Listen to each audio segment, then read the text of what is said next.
বলেন।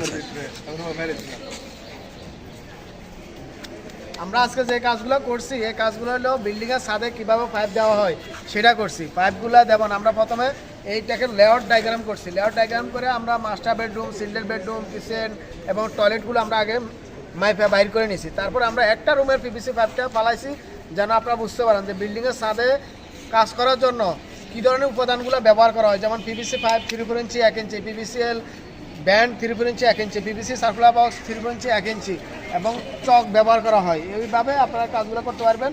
আমরা প্রত্যেকটা রুমগুলোকে মাইপে আগে সুন্দরভাবে বসিয়ে নিয়েছি, কোথায় ফ্যানের পয়েন্ট পড়ছে, কোথায় সুইচ বোর্ড, কোথায় লাইট, কোথায় এসির পাওয়ার, এই সবগুলো ড্রয়িং করে দিচ্ছি। প্রত্যেকটা জায়গায় আপনারা দেখতে পারেন। আপনারা যারা কাজ করবেন, বিল্ডিংয়ের ছাদ কিন্তু একটা ফুটবল খেলার মাঠ থাকে, সেটাকে আপনাকে খুঁজে বের করতে হবে কোথায় মাস্টার বেডরুম হবে, কোথায় চিলড্রেন বেডরুম হবে,